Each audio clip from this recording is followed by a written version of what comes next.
Assalamualaikum warahmatullahi wabarakatuh. Alhamdulillah sahabat-sahabatku semuanya. Saat ini kita berjumpa lagi di kajian kita yaitu tentang mengenal dari tauhid ataupun mengenal dari i'tiqad yang benar kepada apa yang dibawa oleh Rasulullah SAW yang sering tentunya orang menyebutnya yaitu i'tiqad ahlus sunnah wal jamaah. Sunnah ini adalah Rasulullah, wal jamaah adalah sahabat-sahabatnya Rasulullah SAW. Namun perlu kita ketahui bahwasanya i'tiqad ini adalah sangat penting untuk kita mempelajari maupun mendalaminya. Dikarenakan dengan zaman yang penuh dengan fitnah, dengan penuh kemudahan-kemudahan di dalam seseorang mempelajari ilmu yang mana tentunya dasar yang ia dapatkan pun tidak diketahui bagaimana cara ia mendapatkannya. Dulu para sahabat radhiyallahu an, mereka apa yang mereka dengar dari Rasulullah SAW tentu tidak ada suatu pertentangan ataupun suatu pemahaman yang salah dari mereka. Karena mereka adalah orang Arab dan memahami dari bahasa Arab itu sendiri dengan benar. Bahkan di dalam banyak cerita-cerita, bahkan riwayat-riwayat, bagaimana sahabat-sahabat menjaga dari hadis maupun Al-Quran, yang mana mungkin telah saya sampaikan kurang lebih cerita-ceritanya di video-video sebelumnya. Dan saat ini kita akan melanjutkan kajian kita, kenapa kita harus mengenal dari i'tiqad ahlus sunnah wal jamaah, ataupun mengenal tentang i'tiqad tersebut dengan benar sesuai yang diharapkan oleh para alim ulama yang telah menjaga dari ilmu. Seperti biasanya, sebelum kita memulai kajian kita memulai dengan keberkahan surat Al-Fatihah.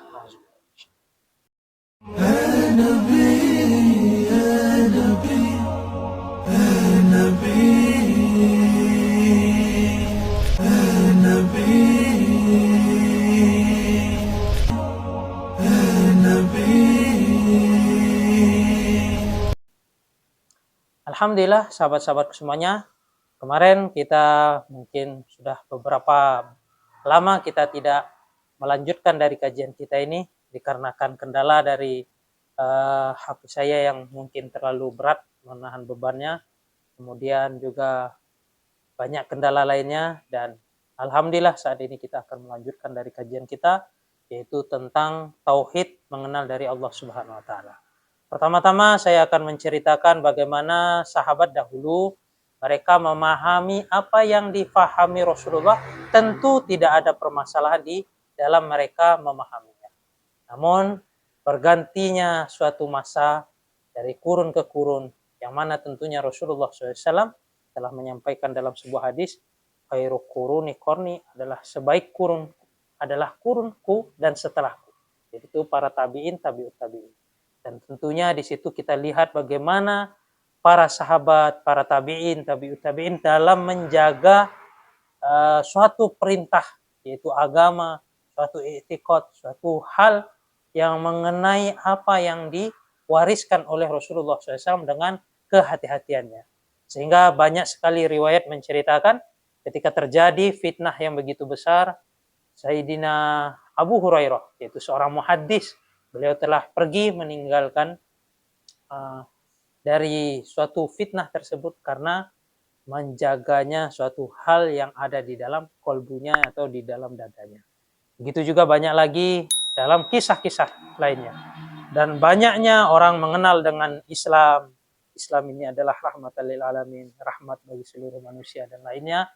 Dan sehingga dari kefahaman-kefahaman tersebut telah banyak tercampur dengan kefahaman-kefahaman tentunya yang tidak layak dimiliki oleh zat yang maha agung, yaitu Allah Subhanahu wa taala. Sehingga ada yang mendasarkan Allah tuh begini dan begitu, bahkan itu adalah suatu tasbih yang tidak layak untuk dimiliki oleh zat yang maha agung, zat yang maha besar, yaitu Allah Subhanahu wa taala. Dikarenakan Allah Subhanahu wa taala adalah yang menciptakan alam semesta dan yang menciptakan kalimat ada untuk manusia memudahkan memahami adanya Allah yang Maha Ada. Dan Allah Subhanahu wa taala sudah ada dari segala yang ada. Dan tidak ada yang bisa mengetahui sebagaimana di dalam sebuah ayat yang Allah telah tegaskan di dalam Al-Qur'an, laisa kamislihi syai'un. Laisa, tidak ada kamislihi yang sesuatu apapun yang menyerupai dari Allah Subhanahu wa taala, dan sesungguhnya Allah Subhanahu wa taala adalah yang Maha mendengar dan Maha melihat. Dikarenakan kita ini jika ingin mengenal dari ilmu Allah ataupun yang sering disebut oleh para alim ulama juga sebagaimana cahayanya suatu hal itu adalah nur kalamullah dan nur sabda Rasulullah. Ilmu yang dari Allah yaitu berupa Al-Quran, nur sabda Rasulullah adalah sesuatu kabar-kabar yang Rasulullah SAW telah kabarkan sampai hingga kepada kita. Dan semua tidak bisa kita pahami melainkan mengikuti orang-orang yang sebelumnya telah menjaga dengan kehati-hatiannya di dalam ilmu ini hingga sampai saat ini. Begitulah yang perlu saya ingatkan kepada teman-teman semuanya, bahwasanya agama ini begitu hati-hatinya para alim ulama telah menjaga dari ilmu agama ini.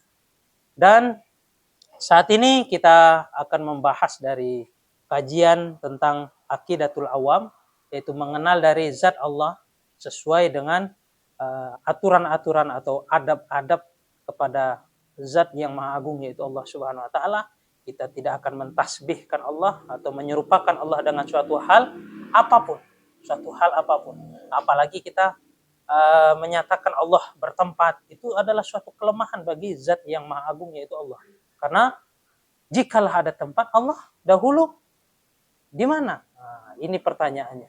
Dan Allah sudah ada sebelum perkara yang ada diadakan oleh Allah. Sehingga tidak bisa kita di dalam akal yang benar-benar memiliki ilmu adab lebih tinggi, tentu akal pun tidak akan menerima dari hal tersebut. Wallahu a'lam. Maka dari itu teman-teman, kita harus memahami sebagaimana yang diharapkan oleh para alim ulama kita. Dan seluruhnya telah tuntas oleh Rasulullah SAW mengajarkan dari ilmu-ilmu tersebut di dalam ilmu adab, di dalam ilmu segalanya. Bahkan di segala hal Rasulullah telah memberikan suatu adab ataupun tata cara di dalam perkara-perkara apapun. Begitu juga kita tidak di dalam memahami dari zatnya Allah ataupun memahami dari i'tiqad yang benar, yaitu i'tiqad Ahlus Sunnah wal Jamaah, tentunya tidak lepas kita membutuhkan yaitu para alim ulama yang telah menjaga kemurnian ilmu ini hingga akhir zaman ini. Alhamdulillah. Sebelum kita melanjutkan, perlu kita ketahui tentang biografi ataupun tentang dari kehidupan yang telah menulis dari isi kitab yaitu Aqidatul Awam. Nama dari kitab ini adalah Aqidatul Awam. Pengarang kitab ini yaitu bernama Ahmad Al-Marzuki. Al-Marzuki adalah suatu nisbat kepada Arif Billah Syahid Marzuki Al-Kafafi. Itu dinisbatkan kepada beliau. Kunyah beliau adalah Abdul Fauzi.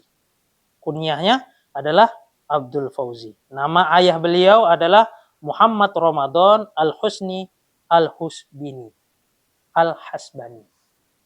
Yang mana di sini kita bisa mengenal bahwasanya si penulis yaitu bernama Al-Marzuki, Ahmad Al-Marzuki, beliau diberi nisbat kepada Al-Arif Billah Syahid Marzuki Al-Kafafi.